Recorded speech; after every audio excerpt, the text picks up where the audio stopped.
Hey y'all, back again. Third attempt to do this video. So keeping on track with the FN PS90. This is the cons of this weapon.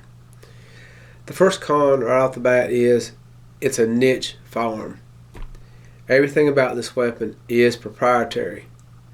Now and which means the parts, etc. They're not easily available to get. It's that, do you have the experience in replacing parts on a weapon like this versus every gunsmith in the United States and every guy with a garage builds ARs. Okay. And keep in mind, all this is subjective. All this is interpretation. So if you don't agree with this, that's great. And everything's based off of the caliber, which is 5.7 by 28, nothing else. So, niche gun, number one. Number two is to accessorize the weapon. The old way of doing it is to get the old 3-point sling or the 2-point sling and route the sling under the slits for the sling, and then come back up through or come back somehow wrapped around the front here and do it that way. But the problem is, every time you try to clean this thing, you got to unvelcro, etc., etc. So that sucks. The other way, and the way that I prefer, is of course to HP Industries. They make the QD. That's keep it simple, stupid. And I bought the rail section, as you know, in my previous video I said that. So this is also QD. So there's 2 QD points.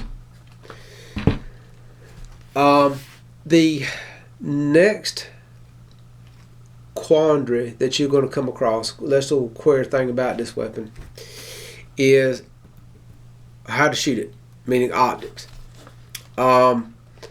If you have the standard rail, it really takes that optic all the way up to 5 inches and point something in height.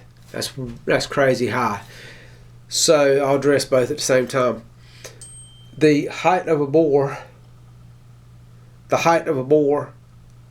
and I'm sorry I didn't bring my tape measure, I forgot, is about 4.5 inches in height. So that's pretty high.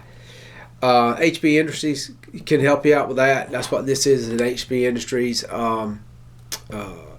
optic mount. And that, excuse me, that does help out. So there's that. That's probably the biggest problem. The solution to that is go to companies that know how to do it. They literally cut this receiver off, the top of the receiver off, and then they replace it with a mount that is Picatinny. So any optic, which is about every optic out there, they have a Picatinny mount, will mount right onto it, and that will drop you down to probably about 3.5, I'd say. The next thing is, and I'm still sticking with the weapon here, I ain't got to the other part, is the trigger. It is a bullpup trigger. It is what it is. Bullpups are notorious for being terrible triggers. I don't believe so. I believe the more you shoot it, the more you know it, the more you figure out the holdovers, the better you'll be. The next thing is, some people don't like the safety. I like it. I don't see no problem with it. And where it's at. But then again, it's not an AR. And that's where people get the I don't like it. Okay. Next con to the weapon is the charging handle. You're gonna have to hook it, so you'll have to come in and with your finger and hook it, or hook it like that. And some people don't like it. You know, you'll slip or whatever. But once again, I don't have no problem with that. The next thing, some people don't like how compact the weapon is. It's too compact. And because everybody's different, arm length, height, shoulder width, and all that.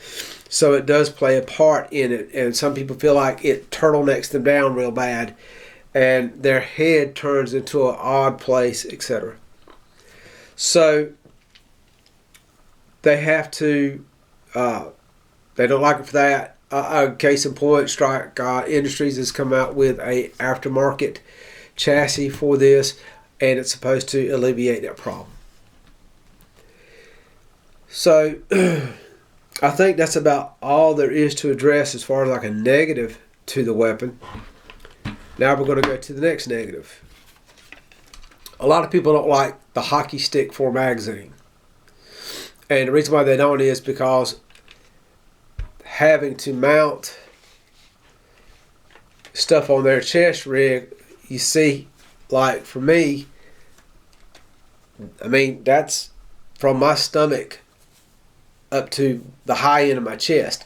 So people don't like that. It makes it very cumbersome to do anything with. You're going to have to reach way up high to go in and load and all that. So that's a negative. The next negative is loading it. So in loading it, as you start going down the track, it becomes very, very tight, very stiff to keep loading. And there's some tricks with that too, such as replacing the rollers and getting a loader, which I don't have. I hope to get one. So these are, I guess, the big cons to the FN PS90. Now, when I come back with the next video, I'm going to do a pro on it. And then I'm going to do another video following up on something else with it. But thanks for watching, and be back directly.